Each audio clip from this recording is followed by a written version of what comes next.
Federal government advises Nigerians to delay any travel plans to China until further notice. Declare national emergency on security situation in the country. Senate tells presidency.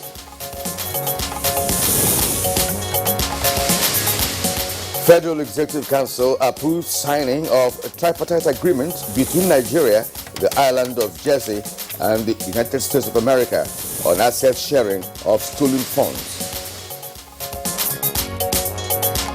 And good morning, Nigeria. Today we shall discuss Nigeria's public infrastructure, the water situation.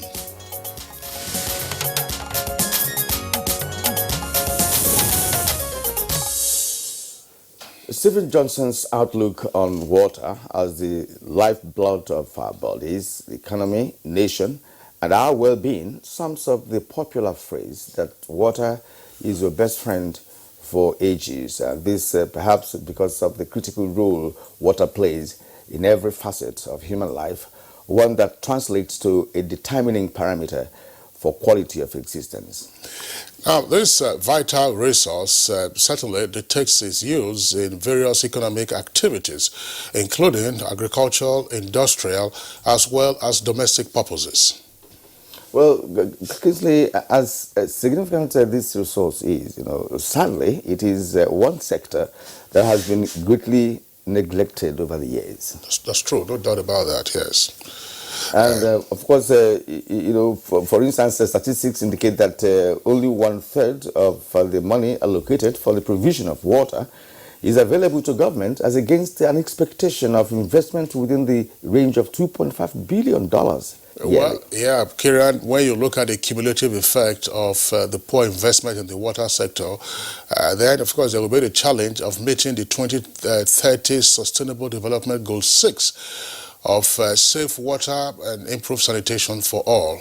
But the current administration of President Muhammadu Buhari is making deliberate efforts in investing and targeting infrastructure developments, especially with regard to water supply. And we have seen the launch of the National Action Plan in 2018, which is a decisive approach towards eliminating inequalities in water supply, sanitation, and hygiene, otherwise known as WASH. Yeah, indeed, Kingsley, the zeal got more intense in 2019 with President Muhammadu Buhari signing the Executive Order 9 to end open defecation by 2025. Yeah, the move, of course, is a deliberate step towards stemming poor sanitation in the country, one that has put the country under a serious loss of nearly 450 billion naira of our GDP every year. And it gets worse as, more than 100,000 children under 5 years die each year due to diarrhea, of which 90% is directly attributed to unsafe water and sanitation. Well, Nigeria is certainly now at a critical juncture with regard to ensuring that there is potable water for domestic use, as well as water available for agricultural and industrial purposes. So today on Good Morning Nigeria, we shall, of course, be looking at the situation of water supply in the country for the purposes that we have just indicated, particularly, once again, with regard to domestic application, agriculture, and industrial purposes, which, of course, is also being driven by the revitalization of some of the river basin authorities. It's on that note, we'd like to welcome you to today's edition of Good Morning Nigeria. My name is Kingsley Osadolo. And I am Kirian Umai. We also will be bringing you the complementary segments that will form part of the total package. They include business news, newspaper review, sports, and, of course, foreign. Now, let's get the morning news from Musbao Danwahab. Hello, Musbao. Very good morning, Kirian. Here is the news. The federal government is strongly advising Nigerians and all other persons in the country intending to travel to China to, as a matter of necessity, delay such plans until further notice. The Minister of Health, Dr. Osage Ehanire, issued the travel advisory while briefing newsmen after the meeting of the Federal Executive Council. All persons arriving from China or any country that has a major outbreak is advised, if they have no symptoms at all, to self-isolate, meaning that they stay indoors in their homes for at least 2 weeks. And if they develop any symptoms, like cough, catarrh, sneezing, breathing difficulties within this period, to report to the nearest health facility. Port Health Services and Nigeria Center for Disease Control are on alert at our airports and other points of entry. And similarly, the Federal Executive Council has approved the signing of a crucial tripartite agreement between Nigeria, the island of Jersey, and the United States of America on assets sharing. This is for the repatriation of over $320 million recovered from those who looted the nation. Attorney General of the Federation Minister of Justice, Abubakar Malami, announced this at a media briefing after the meeting of the Council. It is within this context that we have now come to terms with these jurisdictions, Island of Jersey, United States of America, and indeed Nigeria, by way of negotiating for the repatriation of excisable assets. As it is, we have concluded on an understanding that the sum of $321 million will be repatriated in due course. Now to the National Assembly, where the quest for lasting solutions to security challenges in the country continued on the floor of the Senate, as Wednesday's plenary was dedicated to issues of national security. The Senate thereafter called on President Muhammadu Buhari to declare security situation in the country a national emergency. One of the biggest challenges we have with Nigerian police force is that we're not devoting enough resources to enable them perform their jobs. So I suggest, Mr. President, there is need for us to at least engage the traditional rulers. We must prioritize the restructuring and reorganizing those security apparatuses. Mr. President himself has been working hard with security agencies to ensure that we protect the lives and property of our people.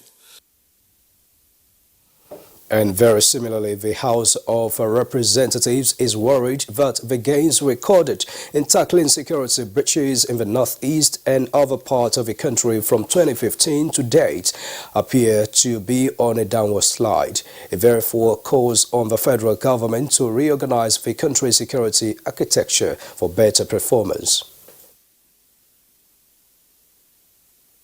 Not only the Maiduguri-Damaturu road, even the road Maiduguri-Baga that leads to my constituency is seriously challenged. The NSA is from Maiduguri. He can't get to his village. Where we were talking about the army to do more, which I agree that they have to do more, we also have to pay more attention also to the police, because that has also been neglected. Do they have the capacity to fight this thing? A localized manifestation of insecurity across the different parts of our country call for unique and localized approaches. Whichever approach we seek, we are obligated to work within the limits imposed by the Constitution.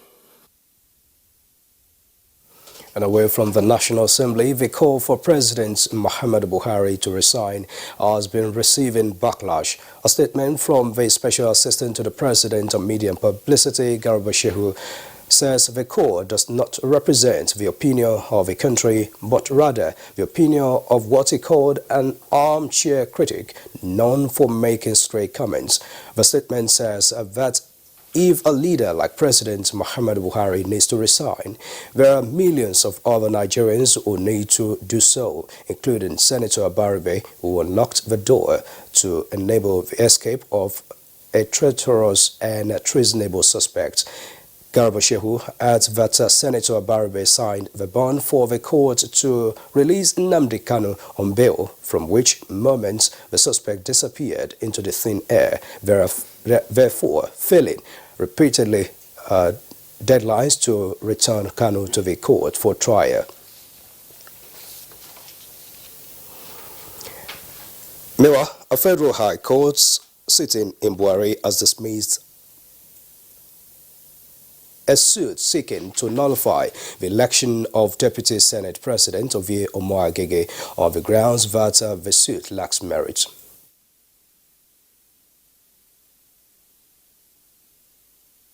We produce documents to show that we don't owe any duty to do so because we have never been convicted, and that even the so-called papers he was relying upon, it was guided by the Superior Court, just like the Supreme Court here. It was a disciplinary matter before the California Bar. Well, we'll try to get a copy of the judgment. We'll study it, of course, and advise our clients. And that concludes the news highlight for now. Kingsley and Kieran will be back to continue Good Morning Nigeria on issues relating to water, sanitation and hygiene after the break. Good morning.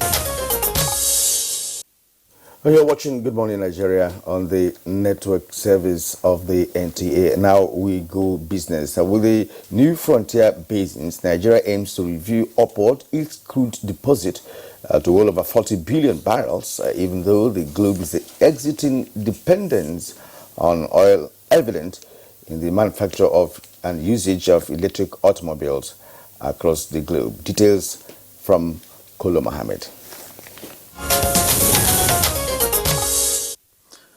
Welcome. Good to have you along. The oil industry is the backbone of Nigeria's economy. The benefits of crude oil in Nigeria are evident. It is said to provide 90% of the export revenues. Oil production brings about $1 billion more investments in the country's economy, as well as development of related sectors of the economy and infrastructure. Last year, more frontier basins emerged. Oil is believed to have been found in the northeast. This is expected to upward review Nigeria's crude oil reserve to well over 40.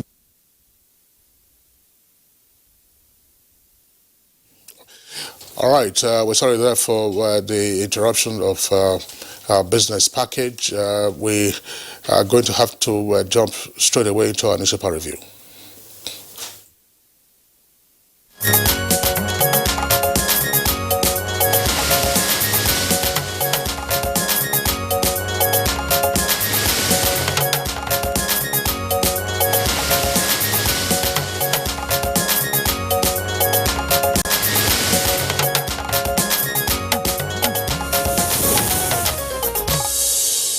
And here we have Bayo Toyebi, our newspaper reviewer. Bayo, good morning and welcome. Good morning, Kirian. Good morning, Kingsley. All right, Bayo, good morning, to see Nigeria.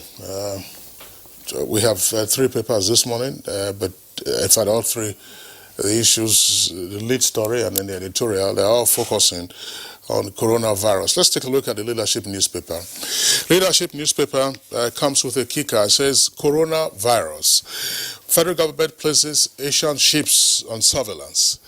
With 3 riders, shuts down Chinese supermarket in Abuja, and Lagos quarantines Chinese entering state. Russia, Germany, France, and others evacuate nationals from China. Details of the story can be found on page 4 of the Leadership newspaper. And then right at the foot of the front page of the Leadership, you have the following: insecurity. Senate demands state of emergency. That's page 4. Lagos signs 100 million naira bond for infrastructural development. And then NAF inducts another C-130 aircraft after in-country PDM. PDM stands for Periodic Depot Maintenance. That's on page 15. All right, let's turn to the Daily Sun newspaper. Just on the right-hand side of the Daily Sun newspaper, we have row in National Assembly over insecurity, with 3 riders, senators in hot exchange over state of affairs. Minority leader demands national emergency security blueprint. Reps to amend constitution to back Amoteku and others, says Bajabia Mila, as the Speaker of the House. It's on page 6 of Daily Sun. And directly below the Daily Sun nameplate, we have pneumonia kills a child every 3 minutes in Nigeria, according to UNICEF. It's on page 39. Now, the lead story, which of course formed part of what Kingsley has already read. Coronavirus, don't go to China, federal government tells Nigerians. Shuts Abuja supermarkets selling illegally imported seafoods from China. It's on page 37. and 39. And of course, below the photo story, that photo story actually is the fire outbreak at the popular Balogun Market at Martin Street, Lagos. Of course, recall that a few months ago, the market also experienced a fire outbreak. This is the second time around. And below that, we have fire wreaks havoc at Lagos Balogun Market. That's, of course, the picture that you've seen there. Now, Southeast Security Outfit coming, Umahera said the governor of Borno State. It's on page 39. Baseki threatens to deal with Oshomole. With the rider, we won't allow jackboot democracy in Edo, Iriaset replies the governor. It's on page 42. It's really hotting up in that state. Now, alleged U.S. conviction at the bottom, it says the court dismisses the suit seeking Omoagege's removal. And that's on page 5 of the Daily Sun. Let's bring him by you now. Yes, let's start from the human interest story, the fire at the Balogun Market. A high-rise building at the popular Balogun Market in Lagos went up in flame yesterday. In fact, 10 o'clock in the morning, there was fire at the same market just like only in November, 2 months ago. How did this fire start? It was said that a trader was trying to put petrol into a generator that was running. And that's how the fire started. The fire was so wild that it devastated several of the buildings in the market. And fire service officers could not get access to the market because of the crowd that had gathered there. But they took bold steps to put off the fire. But eventually, 9 prominent story buildings in the market have been detected to be faulty, and the Lagos State Fire Service says they are going to pull it down. But the concern now is that we need to be very careful. Usually during the dry season period, fire has become a tradition at our various markets, at Dukwa Market, at Ariaria Market, at Kweri Market in Kalu. Year in, year out, we hear fires at markets. And so there is double vigilance needs to be put in, especially during the dry season, about fires. The other story that has dominated the paper is the attention of the National Assembly to concerns about national security. Yesterday, the Senate spent about 6 hours debating on the situation of the security in the nation. It was a motion that was moved by Senate Leader Yahya Abdullahi and supported by 105 senators, and that shows the extent to which everybody is concerned. The motion was Nigeria's security challenges, urgent need to restructure, review, and reorganize the current security architecture. Tempers were very high. There were calls for the resignation of service chiefs for having outlived their usefulness since they were appointed in 2015, and particularly that they were asserting that they have run out of ideas. However, the debate became emotive, so much so that the Senate Minority Leader called on the President to resign. However, the Senate President had to call everyone to order that, look, this is a national problem. Let us approach it as a statement, not as partisan politicians. And that was how order was restored. However, at the end of the day, the Senate resolved that a 17-man committee, ad hoc committee, including the Senate leader and also the Senate minority leader, to interact with security agencies and the chiefs and report back to the Senate in 2 weeks. The Inspector General of Police is to appear before the Senate next Wednesday to address the issue and operations relating to community policing.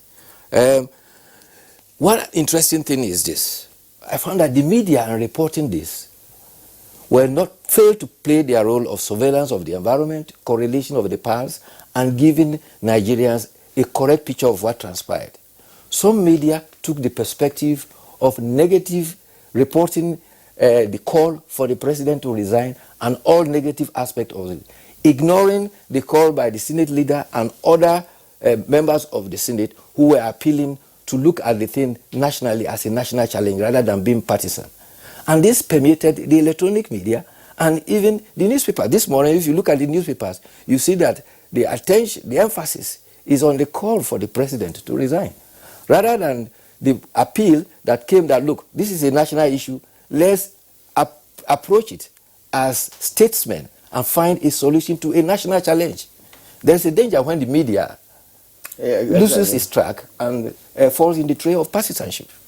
Well, it's been a practice over the years, Kingsley, that the media like inflammable, headlines, for instance, to attract patronage. If that's what we've experienced over the years, not just on this matter, but on other very sensitive matters like security that we're talking about. We're talking about security in a country where you could just be kidnapped, even in your home, in cities, not just in the rural area. So it's a very sensitive matter, and that the seriousness with which the Senate addressed it yesterday is a welcome development. And going further, maybe after the 17-man committee must have come up with a blueprint on what could be introduced in the current architecture, security architecture of the country, that will go a long way in trying to see how we can solve the problem. There is need for community policing. There is need to police the rural communities, because traveling along any stretch of road in Nigeria, you just be praying not to be met by hoodlums, any day, any time, and you get robbed or kidnapped. I think politics is over. Our focus now should be governance, exactly. and that should be the focus of our politicians. Yeah. The media too should be able to stay far from the madding crowd. Yeah, I think that in terms of the reportage that Bayer was talking about, the core issue, of course, has to do with what Kirian has just explained. That's a still look, and that's what we all realize anyway, that the country faces serious security challenges on different fronts. Now, the presidency has already responded to the statement or the comments by the minority Senate leader when he called for the resignation of the president. And let's face it, the assembly, let's just say parliament, yes, is often a forum for sometimes, once you are within the bounds of parliamentary language or parliamentary etiquette, it can be a forum for exaggeration, a forum for hyperbole, and a forum for sometimes making outlandish comments and statements. You have parliamentary immunity. The fact that he made that call, it's not going to, it would be otherwise if after making that call, he begins to organize to instigate a revolution. Are you with me? So he took advantage of, if you like, of his parliamentary immunity. Privilege. Yes, that privilege, to make the comment that he made. And now there's been a response, from the presidency, appropriate for the kind of comments that he was making. Of course, he cannot now accuse the presidency of saying, why did you say that? I should have let my comment the way it was. Yeah, but the key point is, look, how do we deal with the security situation? Northeast, northwest, north central, in different parts of the country. We see there are various moves and measures that are taken from time to time, but this will not appear to be adequate. But it's just a few days ago we were discussing what is now playing out on the Abuja-Kaduna axis. Yes. The kidnappers appear to have left the highway and they are now waiting for those who are boarding the trains whenever they disembark on their way either to the train station or from the train station. You take them out. I think those are the core issues, actually. But the right of exaggeration and hyperbole will belong to a person who is in the parliament. It was really wrong, to have said that, publicly. That you and the National Assembly does not really give you, the power to make statements that could, stir up some kind of crisis, in the society. I'd like us to talk about this coronavirus. No, this coronavirus issue. Really, we're laughing. People are laughing at this talk. But look, many Nigerians are living in China, and on daily basis there are trips to and from China. On daily basis, there's no flight from Asia that will not get at least 100 Nigerians.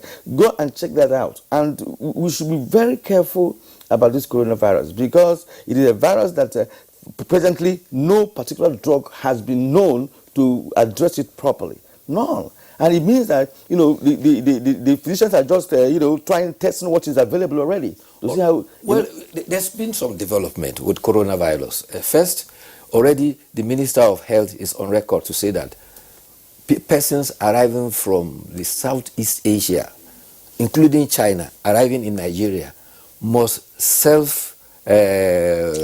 isolate themselves. Self-isolate.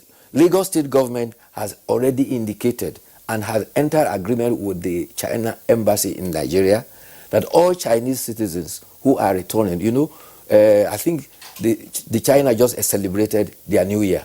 They call it the Year of the Rat. And many Chinese like us here, when it is Christmas, New Year, we go home.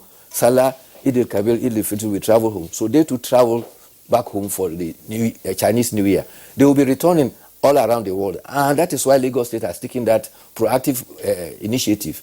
Any Chinese who is arriving now will be quarantined. And this is a very bold step to check, learning from our experience from Ebola. Nigeria has hundreds of thousands of students, Nigerian students in China's universities. I'm telling you, it's huge. It's huge. And did you say hundreds of thousands? That'll be an exaggeration. No, okay. You are speaking out like the minority leader. We have thousands of them actually. Thousands of them actually in different universities in China. I've had the experience of traveling with them and see that look, the flow is fluid. Kyria, the point you're making is noted. But the coronavirus, what the species that is, or the strain rather, that is causing the panic around the world is such that its incubation period it doesn't make it detectable. In other words, a person can have it and you don't know until until the symptoms begin to manifest. Unlike other types of virus that we have seen, like Ebola, for instance, and so on and so forth. But I just want to return. We need to take all the precautions. The health authorities here in Abuja have shut down a supermarket called Panda and somewhere around Jabi. And they said, look, okay, they stock some seafoods that were illegally imported.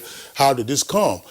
If you link that up with, I don't know the veracity, but I'm sure you must have seen some videos on social media claiming that, oh, look at the markets in Wuhan, where the coronavirus, first broke out.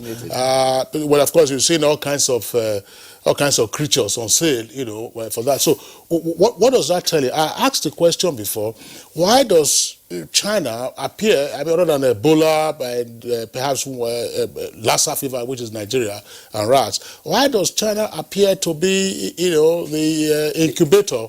For some of these viruses, SARS, swine flu or swine fever, and like coronavirus from rats, and the way people take animals as pets, out there is questionable. Is it as pets or as food? As pets, as food as well. Yes. Because in Wuhan, there's one species of rat that they say that has been banned in China for a long time, but it's been sold in Wuhan markets.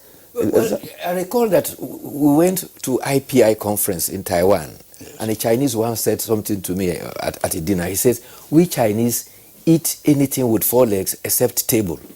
So that confirms that the variety of foods they have in China is very unlimited. But the fact of the situation now is that scientists in Australia have now isolated the virus. And the World Health Organization says that is the first step towards finding a cure and possible a vaccine for the purposes of tackling the virus. But here in Nigeria, there is a strange disease in Igede area, Obi, in Obi local government area of Obi in Obi local government area of Benue State. Yes. And the Igede Youth Association has raised alarm, and they are calling on the Benue State government to come to their aid. The disease manifests by headache, vomiting, internal heat, stomach ache.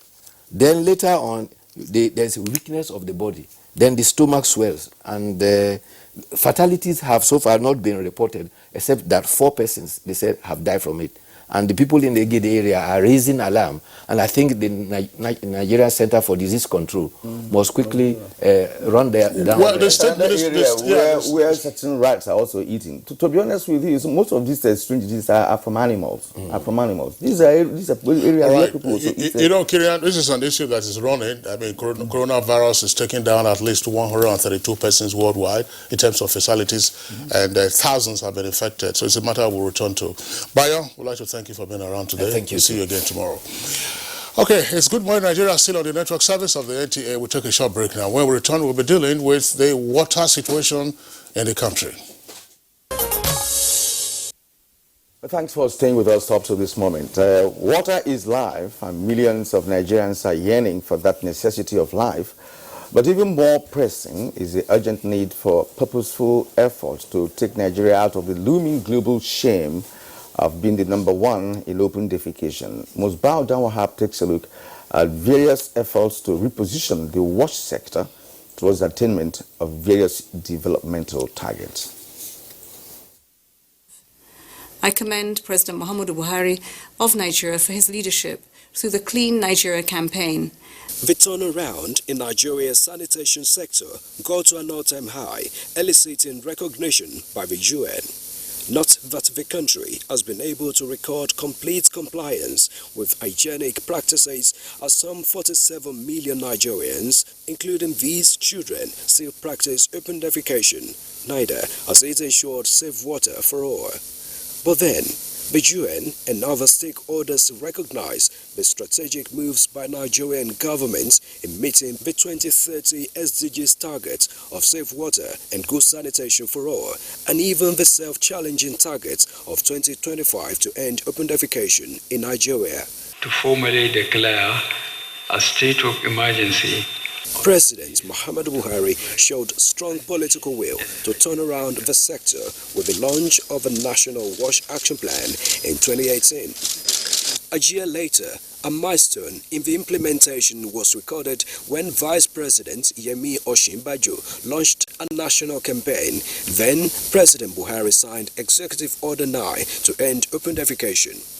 So far, 11 state governments have followed suit, declaring states of emergency in the sector.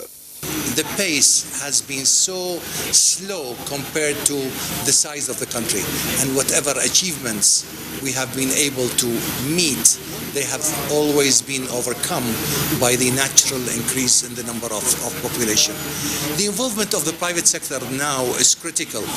The effort to end open defecation is expected to gather more momentum in 2020, just like the pursuit of potable water and the National Irrigation Plan to attain the target of 500,000 hectares of irrigable land by year 2030, as well as the revitalization of the River Basin Development Authorities.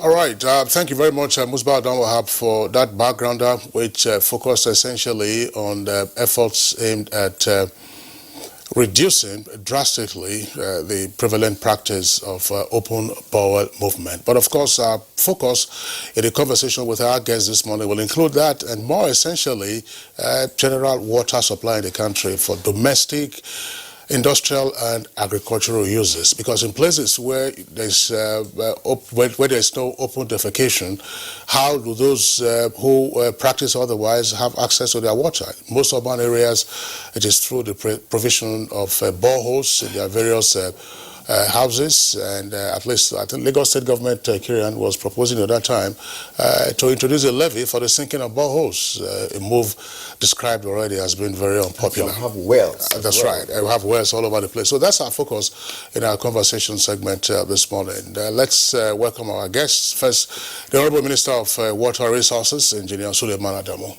Pleasure to have you with us on Good Morning Nigeria again. Good morning, Nigerians. All right. Also here with us in the studios, incidentally, the three guests who are here with us are fairly familiar guests. Professor Emmanuel Adano, Executive Director, National Water Institute, based in Kaduna. Prof, pleasure to have you around this morning. Thank you very much. Okay.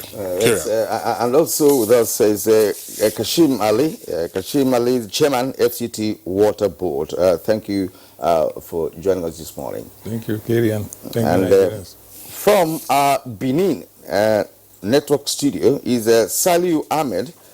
Saliu Ahmed is the Managing Director, Benin ONI River Basin Development Authority. Thank you, sir, for joining us this morning on Good Morning Nigeria. Thank you very much. It's indeed my pleasure. All right. Once again, gentlemen, pleasure to have you with us. Let's begin with the Honorable Minister of Water Resources. I mean, we've had you on Good Morning Nigeria from time to time, and you have been on the beat, as it were, for some years now. Give us a sense of what the water supply situation is in the country. This is something I really don't feel happy to talk about. First of all, we subscribed to the Millennium Development Goals in 2015, and we were not able to meet the target. I think the target was 75% of the population having access to potable water, but we managed to get to 69. But if you discretize that a bit, 50% of the rural population didn't have access as of 2015. And then when I came into office, there was already a study going on by the World Bank on the water supply and sanitation situation in the country. And as of 2017, when the report was fully analyzed, the statistics were analyzed, it turned out that in 1992, 30% of the Nigerian population was enjoying pipe-borne water. But by 2050, it had dropped to 7%. So, in fact, that caused us to change the theme of our National Council on Water Resources meeting, which we held in Akure at that time, to focus on the critical situation in the urban water supply. So the truth is, population has been rising, but the investment in water supply has not been commensurate with the rise in population. If you take Kaduna, for instance, the governor was with us recently. He said the water scheme, the existing installation was for 1 million people, was thereabout, and today the population of Kaduna is more than 3 million. So you can see it's totally inadequate. Meanwhile, those equipment have been breaking down. The plants are not even operating at optimum capacity. So you have what we have, the existing facilities, the capacity is down, and then the population is rising, and there is no commensurate investment in the provision of water. And as you know, it's basically a state and local government thing to provide water. That's why you don't see the federal government owning any water board except for FCT, which is a federal territory. So all the efforts we've been doing at federal level is to support the states. And I believe over the years, the federal government has been doing quite a lot. There are quite a number of investments that the federal government has made in terms of construction of dams, even construction of treatment plants, even complete schemes, only for the states to now take over and run, and they're not able to do it. So I think many states are paying lip service to this issue of water supply, which is the basic necessity of life. And we really need massive investment in that sector to be able to move forward. You know, that indeed calls for a question, because a situation where a federal government has a policy that it should ordinarily translate to ensuring that the rural populace, which of course is where we have the majority of Nigerians, have access to something like water. And states are paying lip service to it. It's unbecoming, it's unbelievable as well, because water is life. I want to come to Professor Adanu here. You were once director of dams in the Federal Ministry of Water Resources, and you have experience over the years with respect to how water is supplied. I understand that the federal government is concerned more about bulk water supply, while the states should reticulate water. What is the connection? Why has it failed in the past to ensure that states key into those such policy that would have given water to the majority of Nigerians? Well, thank you very much. Yeah, I was the director of dams, and the federal government has tried to provide the bulk water, and it has a lot of it in stock right now for states to use. Now, the federal government even went further to intervene in boreholes, and they were doing that because borehole water is also not treated water. So it's an intervention. These are things that state governments, even local governments, can do. Individuals are doing it, but local governments and states also should be doing this. But reticulation, as it is always a very difficult venture. The federal government has provided enough water for states, not all states anyway, in terms of dams. But it is, I think, a policy should come out where dams, huge dams in a locality, can be made to supply water in a regional sense. Because some dams are there, they are not taking water even for agriculture. Some states are not even maximizing the benefits of the dams in their locality. They still want the federal government to come, treat the water and send to them. It becomes very difficult. Now, reticulation is a major money-guzzling venture, reticulation. If you want to reticulate, because we've suggested to states before, if you want to do reticulation, do it in piecemeal. If you do maybe 2 kilometers this year, it's not too short. Next year, continue from there.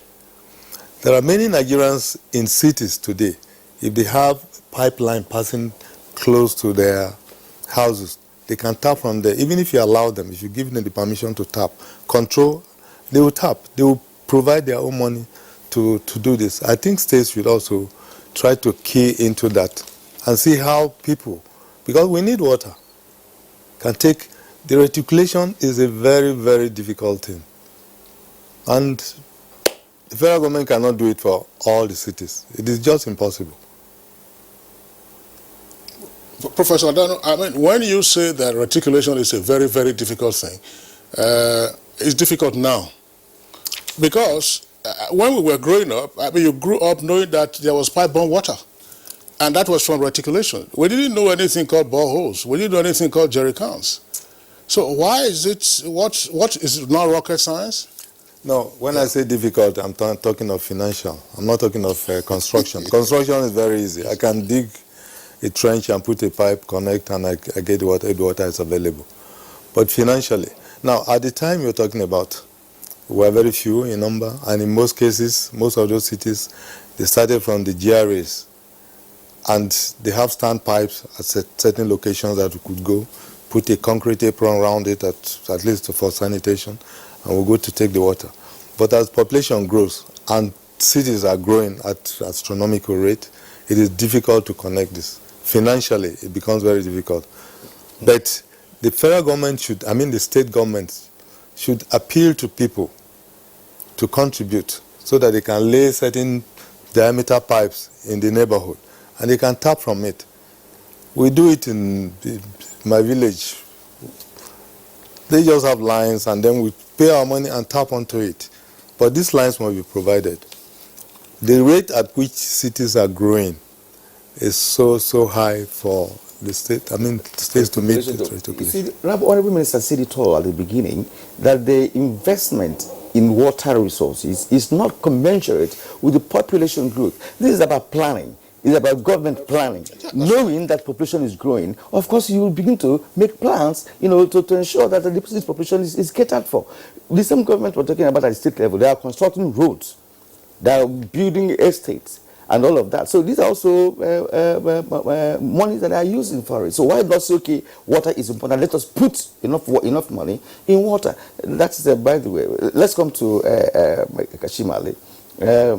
Kashimali, we've listened to the minister and of course Professor Adano. So you know the crux of the matter here as an engineer that you are. Why has it become so difficult for Nigeria to provide water? I think it has one of the simplest technology globally to provide water. So why has it been so difficult? Thank you very much. The story is a very, very sad one. And he made it light, the minister made it light. Let me give you a classical example. I read something this week, I don't know exactly when this week. There is this Otuoke water supply scheme that the Federal Ministry of Water Resources started from the beginning and ended. Treatment plant, everything is there. All they need is for somebody to run it. When they did it, before commissioning, naturally you fill all your reservoirs. When they fill the reservoirs, people finish using the water in the reservoir and they say the thing has stopped working. That investment is about 5.9 billion. Up to today. The report, I don't know, it's either Guardian. I read it, I felt like crying. I will help you because that particular project, I commissioned it in September 2016. It was supposed to serve 13 communities in Bayelsa. It was built at, yes, close to 6 billion naira by the federal government. We handed it over to the state government. I commissioned the project. 2 months later, they locked it. I sent a team, including NTA crew. They went there a year after to check what was going on, and the complaint we got was that they can't spend 2 million naira every month to buy diesel to supply 13 communities. So these are the kind of things we're talking about. We have a big dam and a water treatment plant in Owena, close to 10 years now. But I'll give credit to Governor Akeredolu because he's working very hard to fix it now. A brand new treatment plant for 10 years, all close to 10 years, has been there lying idle. It's for the state to do the transmission and distribution lines, and they've not been able to do it. And by the time they do this transmission line, some of the equipment in that treatment plant would have been obsolete. And then maybe we'll have to come and redo the treatment plant again. You have to revamp it, and so on and so forth. So these are the kind of issues. Yes, what Dr. Adanu is saying is true, that the investment is high, but like you mentioned, it's all about planning. You cannot come and say you want to reticulate a city like Abuja or Kano or Lagos in 2 years or 5 years. No, even the growth of the city is organic. What normally happens is in water resources planning, you do a 30-year plan, right? You do your assessment, you project your demand to 30 years. Then you divide it into 2 phases. Phase 1, you take 15 years. At least that's what I used to know when I was working in the planning department of the Water Resources Agency. You plan for the first 15 years, and then you immediately begin to construct. By the time you finish that 15 years planning, maybe you still have a lag of about maybe 7, 8, 9 years. But before the 15th year, then you start planning for the next 15 years. That's what's normally done. But I can tell you today, more than 70–80% of our states don't even have water supply master plans for their cities. So how can you develop the sector where you don't even have a master plan? So it's a question of priorities. I know that, Engineer Kashim Ali is itching to, I don't know. I'll come back to you, Honorable Minister. Engineer Kashim, you are the chairman of the FCT Water Board, and not every community in the FCT has access to water. I'm talking beyond phase 1 of the capital city. Phase 2, everybody has boreholes. No, Abuja is the peculiar. I will talk about Abuja. What's peculiar about but let me finish. Let me finish this issue, because at the national level, you see, I've said often, the federal government has even gone beyond its call of duty. In most instances, if you go back a bit in our history, when we did have water supply of some sort, even if it was in the GRA or anywhere for that matter. It was in the city. We didn't have the federal government's impact on those projects. It's the states and local governments that did them. That's right. So why can't we even maintain that level? Today, you go to many state capitals, there's no water. I can show that many government houses don't have water. I mean, pipe-borne water. I had cause to do a report one time. There was a state government. The water works was about a kilometer from the government house, but they did not have water in that in that government house. And the governor was comfortable. He was even trying to help the contractor who was working there to come and do a job in FC. And I said, this man, this is your report card. You cannot even provide water to a head government house near the office, and you want to come and work in Abuja. Anyway, that's aside.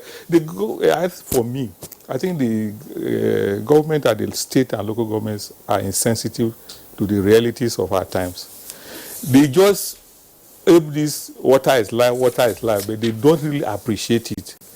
Because if they do appreciate, it doesn't cost so much. In fact, what they spend sometimes doing boreholes could be spent doing extending the reticulation in a segmented manner, like he said. If I have to come into office, for instance, I decide to do a water master plan for your state, you can start by doing it for the state capitals. Use it as a showcase. Encourage the local government area chairman to begin to do small water plans for their own communities, local government headquarters also, with your technical support. If you do that, we could solve this problem. Because you can't have dams. Almost every state in Nigeria has a dam, one dam or the other. And none of them is using, most of them are not using those dams. I know of states I can mention. I have there's a particular state, I engaged the governor. I told the governor when we had the meeting that, are you aware that there's a dam and even treatment plant done in your state, and in the state capital you don't have water? Honestly, he said he didn't know. But he said he was leaving office already, so there was nothing he could do. So he said the successor will do it. Unfortunately, the successor expected will come, didn't come to office. But somebody else is there. I'm happy to hear that the person who is here now, who is there now, is also taking the challenge. But these are things that governors could do. In their coming, they could do. It's not difficult. First, they seek technical assistance, which they get readily from Federal Ministry of Works. I was once a GM of a water board, and we used to have meetings at the level of GMs. GMs in the whole country do meetings. We're under the coordination of the Federal Ministry of Water Resources, and we have all these issues tracked out. Federal Ministry of Water Resources is always ready to assist with technical issues, and they do it abundantly. So if nothing is happening, it's because the people who are in charge of the states are not interested. But we must say that there are some states that are outstanding, and must maybe showcase them so that other states could follow. Kaduna is doing well now. Imo is doing well. They just started doing well under the last administration, the administration that was kicked out, the government that was kicked out. They started well. They have started. So I hope that the new governor will continue with that trend so that Owerri can restore his image. Kano was doing well. In the 70s, if you wanted to train, if you wanted to be a good water resource engineer, you go to Kano. Reka was going fast. Edo, the Ekpoma Dam was done by Reka. Kano State owned organization. So it's not the personnel to do these things are bound, but the state executives must take responsibility, be ready to really serve their people and get people to help them do that. Abuja, that you said, Abuja is... We've spoken on the national level already, Engineer Kashimale. We'll break it down to the Federal Capital Territory, but that will be after we take Salih Ahmed, who is the Managing Director of the Benin Owena River Basin Development Authority. Engineer Salih Ahmed, of course, you've listened to the guests in the studios here with us. As a River Basin Development Authority, you belong also to the upstream sector of water supply. We'll get down to the downstream. What is the situation with your river basin, and what level of interaction do you get have with the states that make up your river basin area?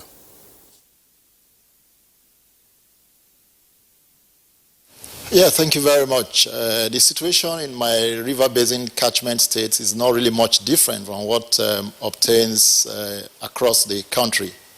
The access to water is still at a very poor level, even though raw water is available and to be tapped.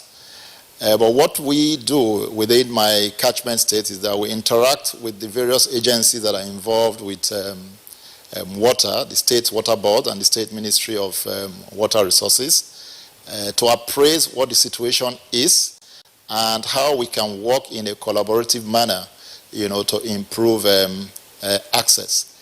Like the other guests and the Honorable Minister have said, truly the investments that need to be made in the water sector are huge, but I think too often our politicians and political leaders have not seen the need, perhaps because when the investments are made, it takes a bit of time before the effect, begins to get to the ground. And so because they are perhaps more interested in quick fixes or in things that they can easily campaign with, they don't see the need, to make those long-term investments in improving water access. But quite frankly, it's unfortunate because the example that the Honorable Minister made with a dam in my catchment area, that is the Owena multipurpose dam in Ondo State, which has the capacity to give water, to the major towns of Akure or Ondo and all the neighboring communities. The dam has been completed for well over 30 years. The federal government went a step further, to build the treatment plant, Again, that had been completed for nearly 20 years. Year in, year out, we in the Benue River Basin go in to do maintenance of the access road, to keep the vegetation around the dam as well as the treatment plant low, just so that the facilities, can keep. But not a single meter of pipe and the mains has been laid to take the bulk water treated, to these communities. And you would think that successive governments can just start, do what you can, leave it, and your successor will come and add to what you've done, and so on and so forth. If we've been doing this over the last 20 years, I'm sure that, at least one of those communities, maybe Akure, would have been getting water from that facility. The dam has been lying down there for 30 years. It's silting up, no doubt. Of course, the dam has a lifespan.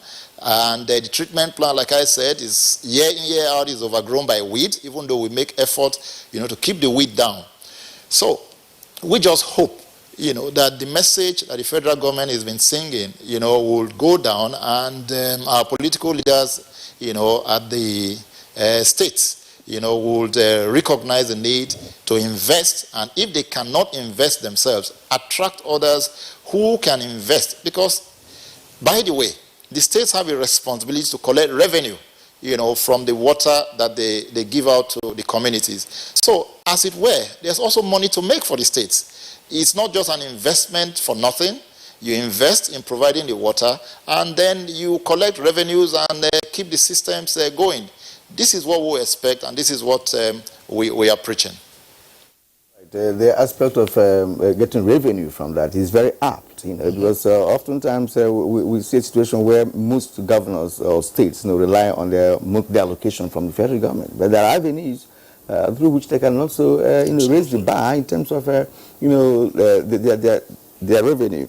All right, thank you, Ahmed. We will return to you in the course of the show. For now, we'll take a trip to Lagos. And what are we going to do there? It's a mega city, and of course, with huge population. You will be interested to know how water situation is in Lagos. And so let's get a report to see how water services are provided in that mega city.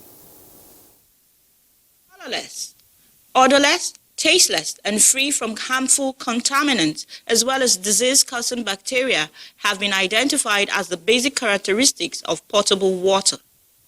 According to the United Nations Sustainable Development Goal 6, access to safe drinking water is described as a fundamental human right and an essential step towards improving living standards.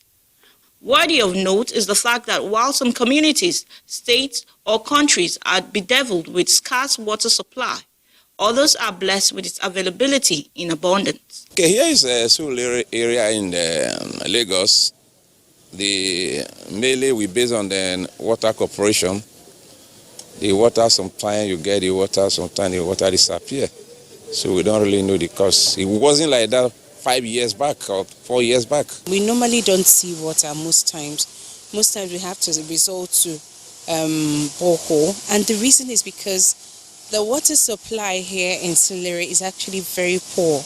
We don't have access to any water. It's too bad for Lagos. So everybody just prefers either buying water from all this Merua or having a borehole in the house or buying bags of pure water. Actually, we're not using government water. So we have our own borehole in our compound. But the water is somehow dirty and it smells, so we do treat it. Access to potable water in adequate quantities for drinking, cooking, and maintaining personal hygiene, experts say, is crucial to a healthy living. When you talk about water sanitation, absence of it will lead to several waterborne diseases, which in developing countries, per time, half of the people have water-related diseases. So you want to prevent all that by providing access to clean water. The indispensable place of potable water as a basic human need cannot be overemphasized. Hence, experts advocate collective measures towards ensuring easy access to potable water. In Lagos, Nerot Nina Musa, NTA News. All right, that's part of the report with regard to water supply in Lagos. So the comments of some residents of Lagos. Kieran, as you indicated, Lagos is a megalopolis, and you have a number of local government areas as well as development areas in the state. But let's return to the Honorable Minister of Water Resources. And we should also make this point clear that when from time to time we refer to the subnational entities, namely the states and local governments, the whole idea is not to put them on the spot or to denigrate them, but just to show the gaps that we're having with regard to policy or program implementation, and therefore serve as a wake-up call. But Honorable Minister, coming back to you, these observable gaps as to the response of the subnational entities, one would expect that these are issues that would occupy the space at your National Council on Water, for instance. What is it that you do get to hear as to the challenges that the states are facing in key in, as the saying goes, into what the federal government has already provided upstream? You have a number of bulk water sources, but go in there, tap, and then get it going. What are the challenges that you sense that the state governments are facing? Well, first of all, you see, everything is possible if there is will. So number one is political will. And unfortunately, I'm sure you have had, not only under this dispensation, but several years in the political life, when some politicians will come during campaign and tell people that when I win, nobody is going to pay for water. So there are those kind of attitudinal things that people are toying around playing politics with it. But essentially, yes, finance is one. We know that there's a challenge about finance. Secondly, the energy crisis in the country is also a factor which we recognize. But also one of the key issues is that many states do not want to let go these water corporations and allow them to run on their own as corporations. They want to keep control. They want to determine who is the GM of the water board. If there is a problem, they fire the water board. There used to be a time in this country when to be a GM or water board is like a death sentence, because you may not last more than 2 years, you are fired because they make you the scapegoat.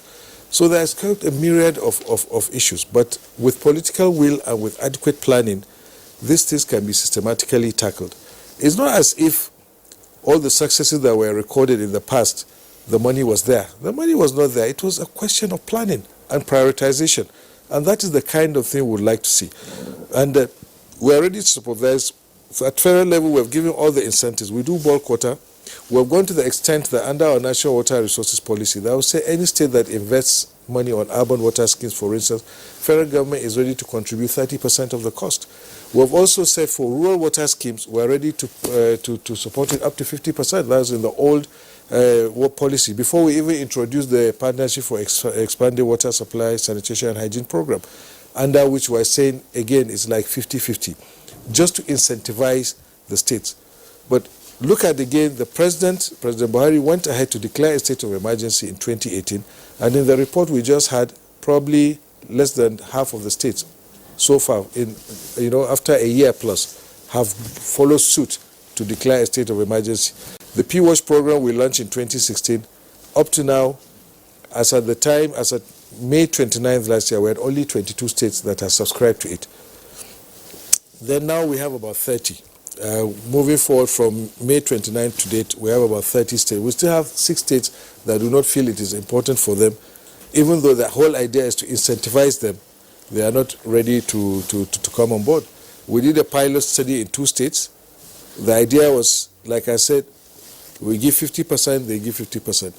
We did our own bit, but those 2 states where we had the pilot scheme were dragging their feet, So now, putting the whole exercise in jeopardy. Now we have a plan for under the 2019 budget, but we are saying we are not moving 1 inch until we see the states. We want to see an escrow account or something. People want to see the commitment of the states put in a bank before we can move forward. So, that's the only way we think we can get them going.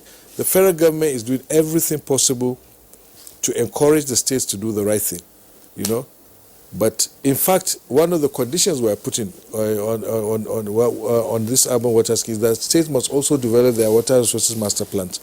I mean, water supply master plans at state level and for the local government. And we say we are ready to provide technical support, much as was being said. But again, the response sometimes is just, you know, it's surprising. Honorable Minister, since we're talking about political will, can we go the angle of a political party? The party in power at the federal level in Nigeria is APC, for instance. It has this manifesto, developmental plan, and what have you. And we have also many APC states, you know, in Nigeria. Is it possible through governors forum of the different parties, you know, that are, you know, in charge of different states, to say, look, if what we're doing at the federal level does not translate down, or does not, get down to the people of Nigeria who are the rural dwellers, then of course the policy of that government is not working. Now, if this water issue could be taken at that level where all the APC states must key into this as a matter of responsibility, as a matter of obligation based on the party policy and party manifesto, can that work? We have done that. When we launched the POS program, before we formally launched it, we had a dialogue with the Governors Forum. And I know at least on 2 or 3 occasions I have addressed the National Economic Council on this crisis of the water sector. And probably that has been what even gave the traction, the additional traction for us to move forward. But again, like I said, they don't work at the same pace.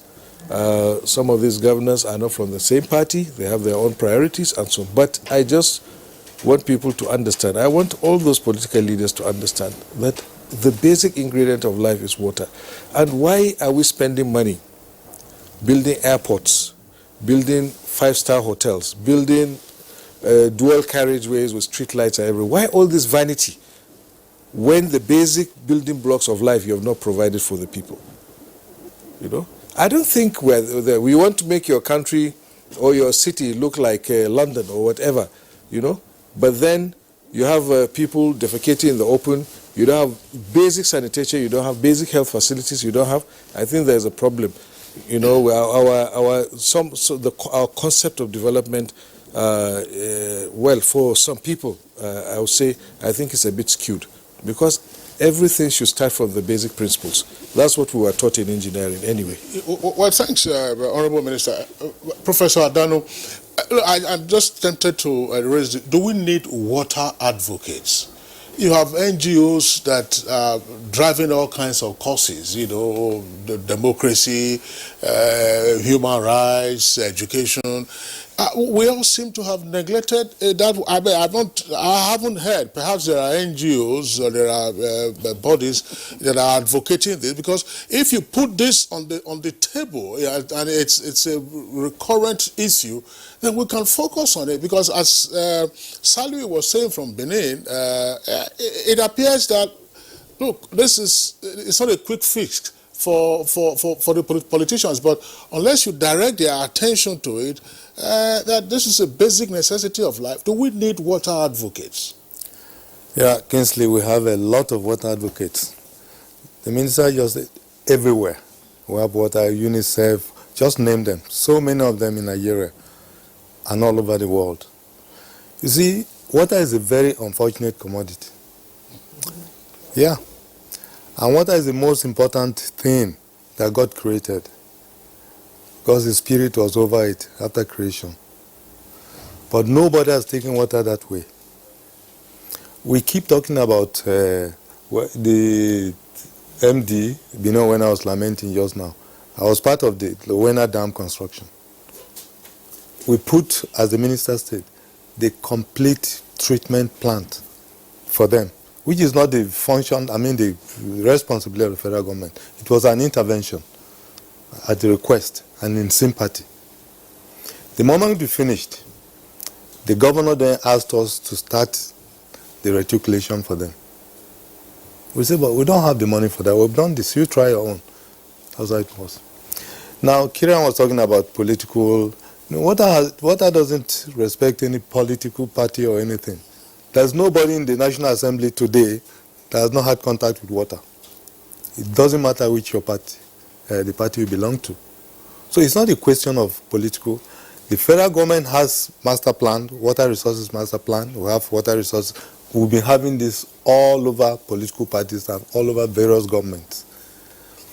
The issue is that we do not think water has that importance because it comes every year in rains, especially in Nigeria, until you don't have it.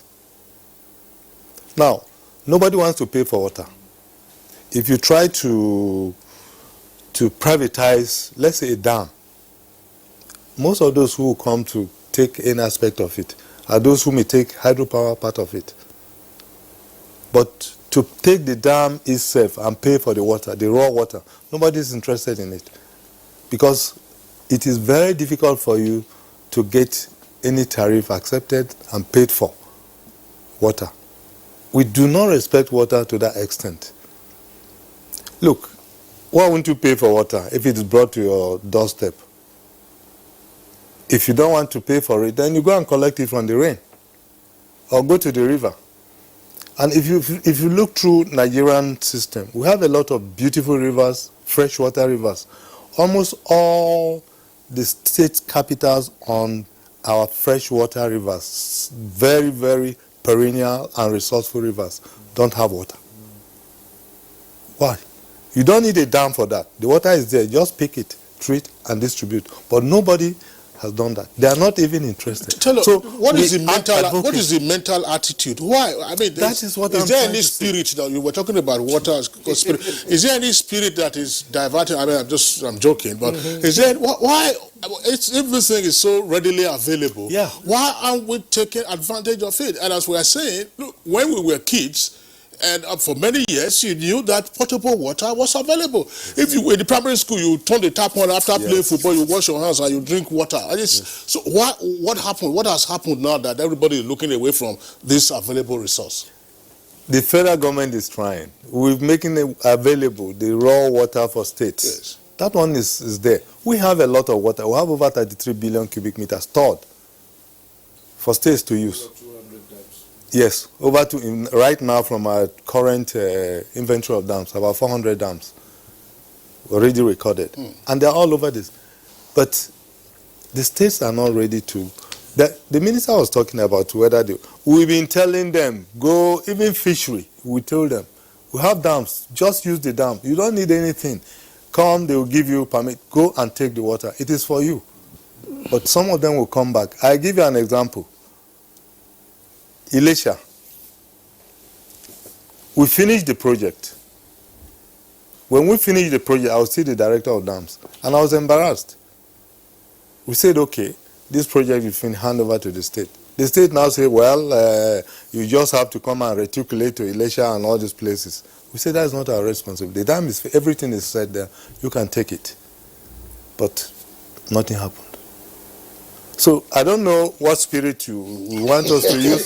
Yeah, because it is annoying. It is very annoying. I was just making a statement about spirit.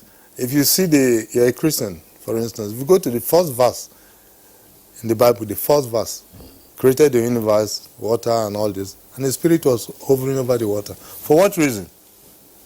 To protect the water. Yeah, because life was going to come out of it. And if you look at a human body is about 7% water. The earth is about 7% water. Go anywhere, plant 70%. Why? Because everything was coming from. But we do not respect it sufficiently to provide. If you go to most of the big capitals in developed nations, like London, most of them were sited where water was available. And it was groundwater at that time. So when they exhausted the groundwater, they now started, because groundwater, we have more water fresh water under the ground than on the surface of the earth. So all right, sir. You are taking this. But we should respect water. You see, when it comes to respect water, remember the old song put together by Felana Somkoti, "What Time No Get Enemy." That was a very good song there, Engineer Kashim, you were about to tell us, we're going to take a report from Nasarawa actually, but before that, let's get Engineer Kashim coming here with respect to FCT. We all live in FCT, right? So let us share what the service is like in the Federal Capital Territory, and especially the suburbans, if you ask, if you like, you know, Karo, you do Karimo and what have you. Thank you very much. Abuja, as you know, is a creation of statute, and everything is planned. We have what we call the Abuja City Water Master Plan. Incidentally, I don't know where the error came from now, either from the planners or from ordinary Nigerians. You know, Abuja itself was supposed to have a population target, not more than 3.5 million, and for the whole FCT. And the city was to have a lot less. The water master plan was for the city, for a centralized water supply for the city. Then independent water schemes for the satellite towns. So the work started. But as work started, there was, in fact, at a point, there was an explosion, a high surge in population, and a lot of errors were committed in terms of allocation of land. Areas that ought to be green were converted to residential accommodation and other things. In fact, there's a whole district, I won't call that district, that is supposed to be green, but is now one of the most expensive districts in Abuja today. Mention the name so that the bulldozers will go there. No, the bulldozer will never go near there because it's created by law. So those are the issues. So now, we have had now to take water that was meant for the city to these satellite towns. The water from the Usman Dam was targeted at the city, but we sent it to Kubwa, to the airport, to Gwagwalada by Fiat. We have taken it also to Buhari. We have taken it to Nyanya and Karu, all by Fiat. They're not in the contemplation of the Abuja Water Master Plan. Now, when that happened, there was a need now to review the Water Master Plan and do something else. I mean, so that we can actually develop a complete water master plan for the city. There are a few other dams that ought to be built that have not been built. So, but the good thing is that what we had, the estimation, for instance, per capita water consumption for Abuja is higher than any other city in the world, in Nigeria. It's about 230 as against 120, and in some cases. So because of that surplus, that's why we're able even to supply effective to those who are supplying. But for those in some communities where they have no access, take example Lugbe. Lugbe, you know, Lugbe started as a Federal Housing Authority project. And of course, there was a bit of a lack of communication between Federal Ministry of Works agencies and FCDA at a point, at the beginning. That's why you see that, you know, the Federal Ministry of Works, for instance, they built their headquarters building on the corridor of interchange at Mabushi, and the building had to be brought down. You know, that's the level of lack of communication that was there at that time. Lugbe was built without consultation with FCD as to how water will get there. Because the water supply is not like, it's not wireless. For you to get water, there has to be pipe from water. I like that. It's not wireless. No, we have not extended pipeline to some of these places that don't have water. But anywhere we have a pipeline, and where you have this infrastructure completed, there is water. Anybody who does not have water in such locations is free to complain. And if you complain and you are not, your complaint is not addressed, you can take it up because there's a platform where you can report it. I will see it, the Minister of FCT will see it, and it will be redressed. Not more than 48 hours. In that Lugbe area that you were talking about, for those who are very familiar with the FCT, Abuja city itself, you said the FHA, I think civil defense also carved out some areas, and there were reports recently that perhaps some persons were also scammed, you know, from that particular thing. But the population explosion, that's what the minister spoke about earlier, that our planning is not catching up with our planning and implementation aren't catching up with the population explosion. I mean, we brag that we're 200 million, but how many of us actually have access to potable water? My colleague Kirian did indicate that we're taking another report from another state, this time nearby Nasarawa. Demand for water as life sustenance in Nasarawa State, reportedly with the fastest growing population in north-central Nigeria, is increasing by the day. In Lafia, for instance, an old waterworks along the Amba River, constructed more than 40 years ago, is obsolete and plans have yet to materialize for the increasing population as a state capital. Similarly, regional water schemes at Doma Dam and Akwanga along the Mada River, constructed under the Africa Development Bank initiative and inaugurated in the 90s, have ceased making the desired impact on the people. It is the same story in Nasarawa Igon and Nasarawa towns, where obsolete infrastructure at their waterworks is incapable of meeting needs. Generally, the taps from public supply lines are not working or underperforming in areas like Wamba, where government constructed solar-powered boreholes, among other towns. It's borehole. It's borehole, nothing like water board. If you look at in our rural settings today, most of the water we take, our people take in the rural community, they are not good drinking water. And as much that could increase a lot of health, that will have a lot of health effects. The state is aware of the challenge as it declares state of emergency on water sector with a committee to chart the way forward. What the government to do is to make necessary avenue so that they can provide, they can construct tap water so that people in Lafia, in Nasarawa State generally, can make use of the tap water. The federal government is lending support to provide potable water from Farinrua waterfalls and associated projects taken over from Nasarawa State. We are going to provide water for the communities, and we are also going to provide irrigation facilities.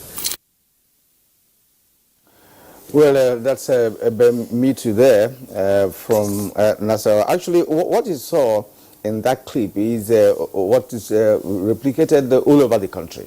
That's exactly what you see. Of course, our guests have spoken about abandoned water projects such as dams. And a short while ago, the minister was just asking questions as to why should states, that have natural water at the river, for instance, Onitsha, Asaba, Makurdi, Yola, they don't have to lack water. Lokoja, for instance, where you have the confluence, the Niger and Benue. So why should Lokoja lack water, for instance? That's the question, right? And let's return to Benin, where we have Saliu Ahmed. Actually, Saliu, you watched that clip, and of course your opening remarks showed that such situations are also on ground in Benin. Give us an insight into what could be possible going forward between your authority and the state authorities with respect to making water available in that area.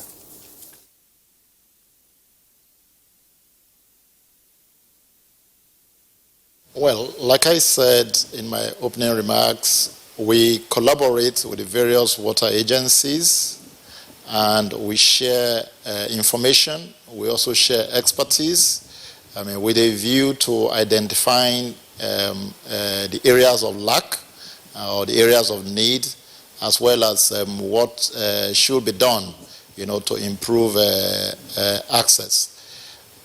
Whereas the ultimate goal should be to be able to get water, to the homes of every Nigerian in a state that we can open a tap and just take and drink. Even if we can't achieve that now, I would strongly advocate, that our politicians, our political leaders, I want to see a situation where our National Assembly members, for instance, in a state, can come together, pool their zonal intervention or constituency funds, projects, and dedicate it to water, in a community that they would identify.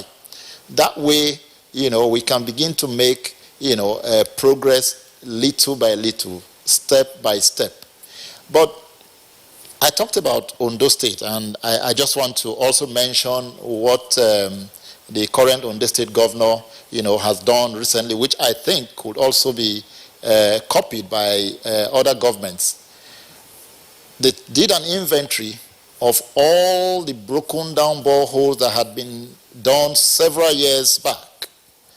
And they did an assessment of each borehole to identify what precisely was wrong from borehole to borehole, whether it was either the pump or the panels or the source of power, and started a process, to rehabilitate the boreholes as well as to reticulate it, within the communities.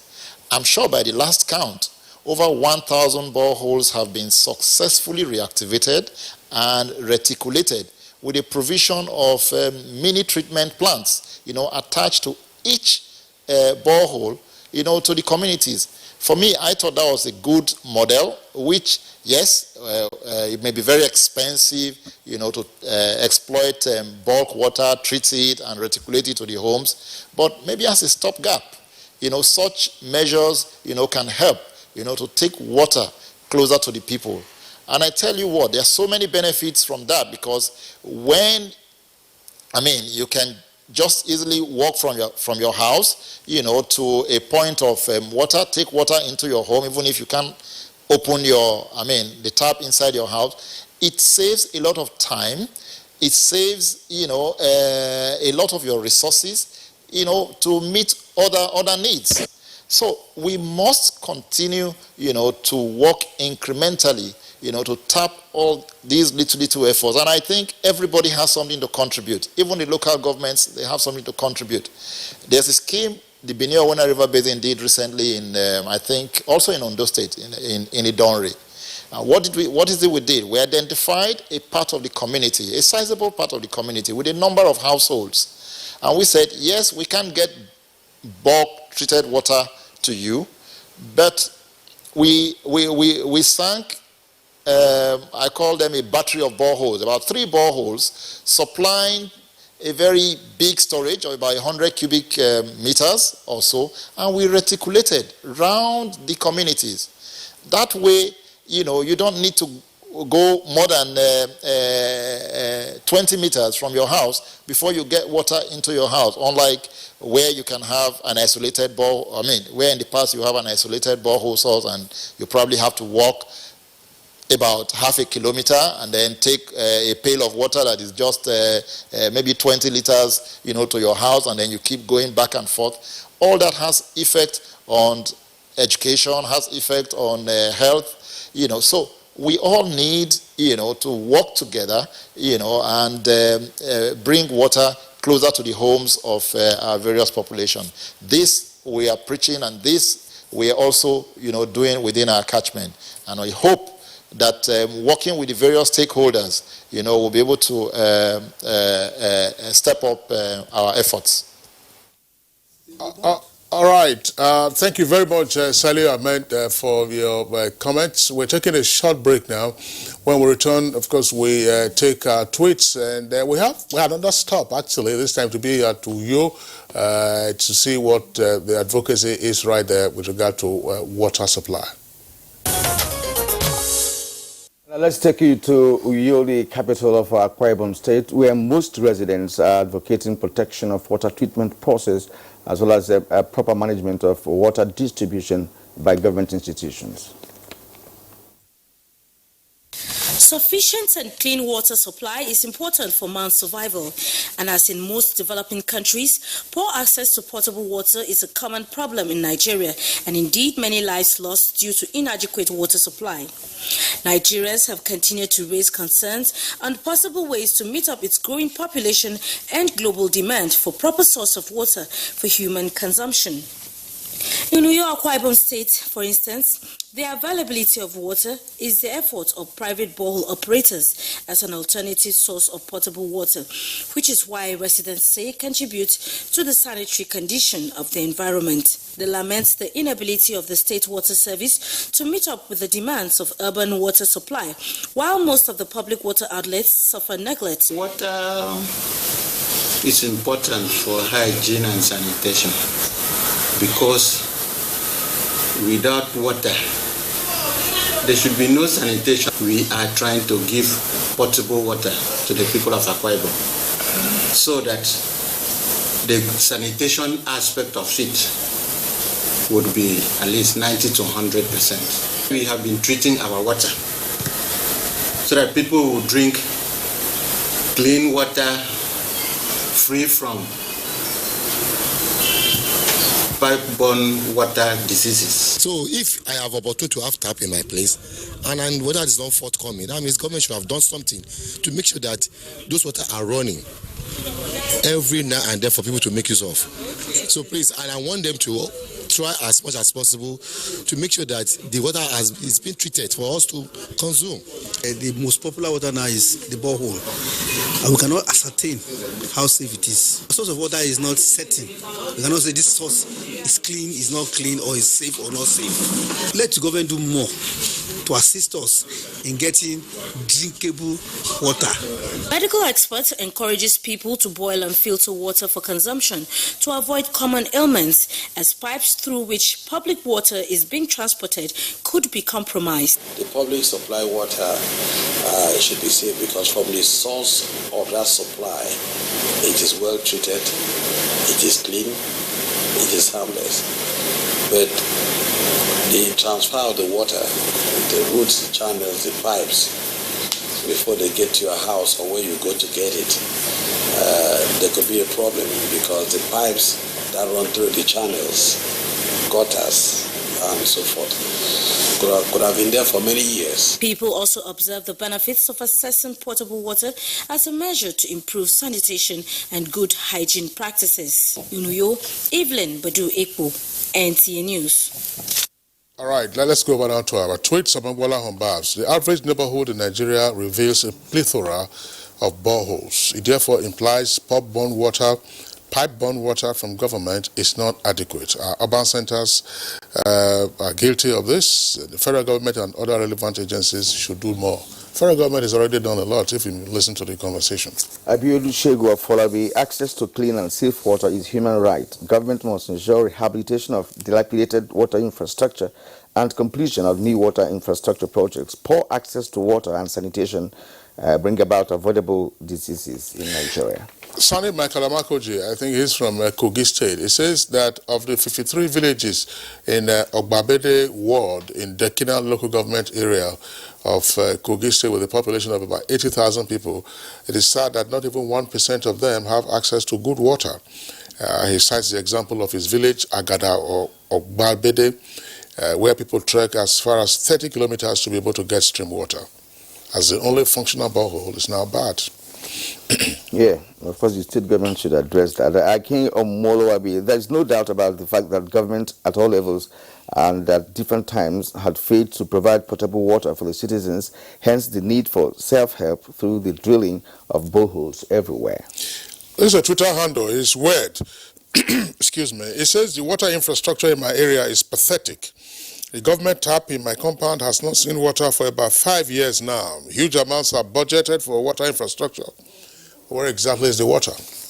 Law Alpha C, water is essential in every clime, but it's unfortunate that government at all levels have left its provision in the hands of private individuals who in turn provide unhealthy water, and the people have no other choice.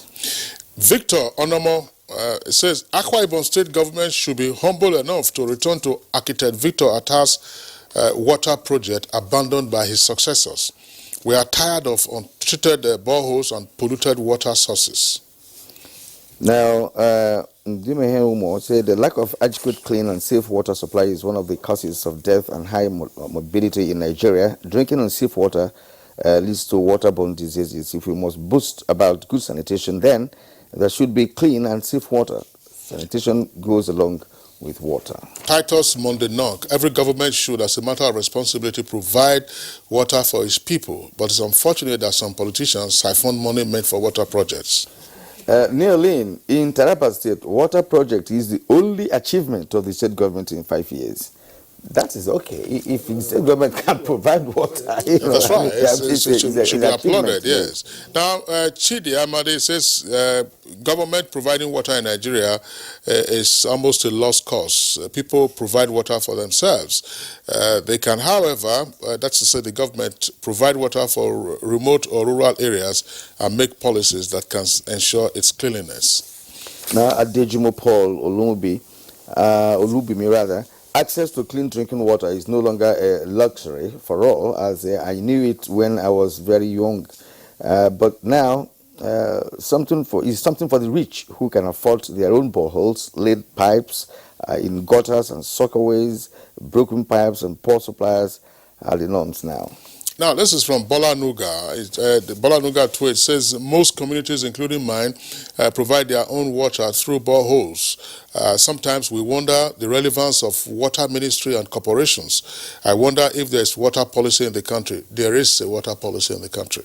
And Chris Simeon, it is worrisome that every year government budget huge amount for water resources, but we have not seen the impact. Currently, since the streams and rivers are dried because of change of the season, we have no option than to get the waters from the colonial wells that had been dug a century ago. It's a pity.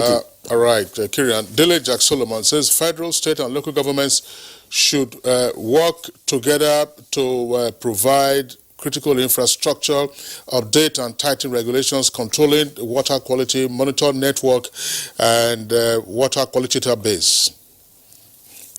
Okay, I have this one from Akeju Laboju. African Ministers' Council of Water Resources at its inception in 2002 declared no water, no life, and further stated that every drop counts. Count every drop. This shows that access to water is a basic right for all and is a responsibility of all the three tiers of government. Mike Ayankwo, boreholes everywhere, especially in my state, Anambra, where public water supply for more than 20 years now. People rely on boreholes for water, and sadly, most of the boreholes are sunk without respect to principles such as observing few meters away from soakaways, among others. All right, we have Steve Bond, who said every house has its own well, borehole, and pumping machines. And of course, from USEP, even Abba Baker, we are closer to water sufficiency. But in my area, Kegama, council area of Kwara State, but the cleanliness isn't there, as boreholes were spread across the state. Okay, Honorable Minister, let's come back to you. Earlier, you were talking about the fact that, look, it appears we have not sufficiently addressed the economics of water supply. What is it that we can look forward to so that if we get the economics right, then we can then be in a position to attract the requisite investments, particularly in the mid to downstream sectors, since most of the upstream is already in place. So what is it that we can look forward to in 2020 and the years ahead, just to further drill down the necessity of understanding the economics and then the appropriate investments? Okay, first of all, right now the Federal Ministry of Water Resources is negotiating with the World Bank for a $700 million facility that will be competed for by the states to be able to get some money to invest in urban infrastructure and also the rural water supply and sanitation aspect.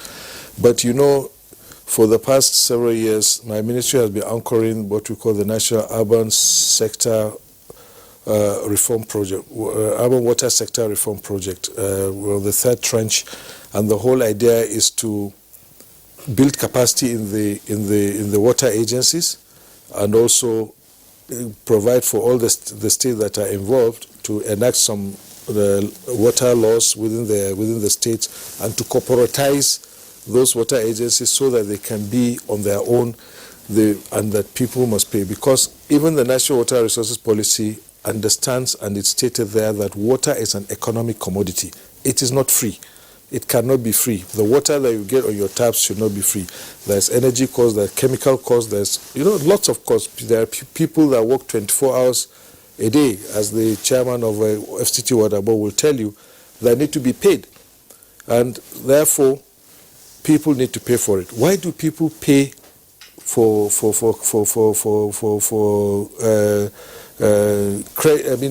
telephones, for mobile phone credit? Once your line is is tossed, you don't have enough credit, you are struggling to go and buy credit just to talk and to chat.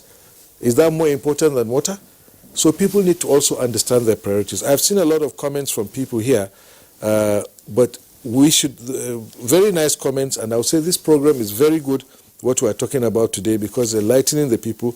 I would also like to see people holding their leaders accountable.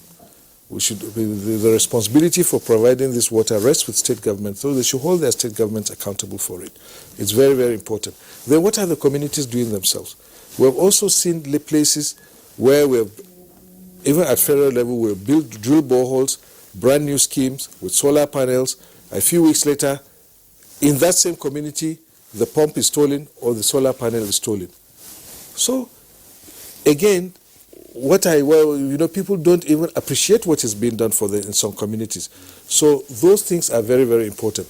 Going forward, we started under our national roadmap, the water resources roadmap that was approved by the president in 2016, included the need for us to have a new water resources law for the country. And in that law, although the 90% of that law is nothing new, it's an agglomeration of existing Water Resources Act, the National Water Resources Institute Act, the River Basin Development Authorities Act, and the Nigerian Hydrological Services Act. Those are what constitute 80 to 90% of that bill. The remaining 10% includes provisions for water regulation, a stronger water regulation, just the same way, the same reforms that were done for the power sector, to have an independent regulator. And that way, only with that can private investors come in. I don't say we're going to hand over our dams to them. Water is also a national security issue. We're not, but we can go into a concession arrangement, or state governments can wait some concession arrangements for the private sector to run these schemes efficiently for them, to extend the water, maybe to invest in the reticulation, take the water, have house connections, put meters, and collect revenue that they can now use to maintain the system. And even if they have some extra funds, they can now use it to also continue to expand the water scheme, because if people are paying what they should pay, and they have surplus fund, that is what they can use also to continue to expand. That is the only way to go.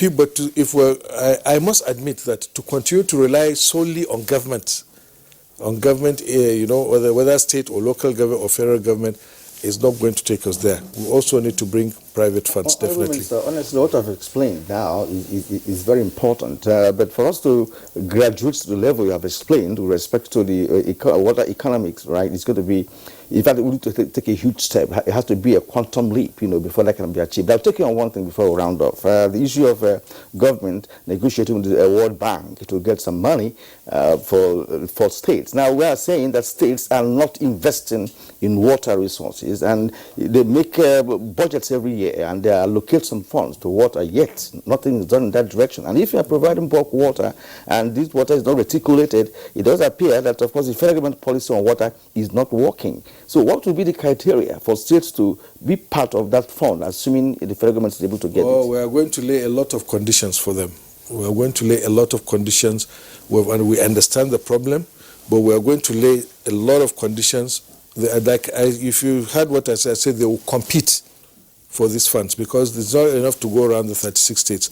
So only states that show commitment, and that commitment has to be, there are lots of things. We have not developed the protocol, but I know it's going to be similar to what we have like in PWASH. For instance, you have to have an escrow account where your own funds will be there, and so you have to have a master plan, you have to have all these things will be there.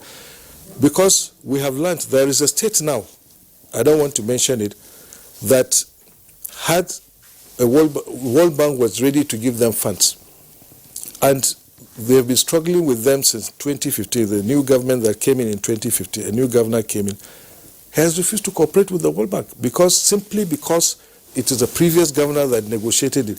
After all the people had been trained, the project implementation unit had been put in place, he froze the accounts, sacked all the people, I am told, and I wrote 3 letters to that governor trying to appeal to him to see sense into to allow this project to go.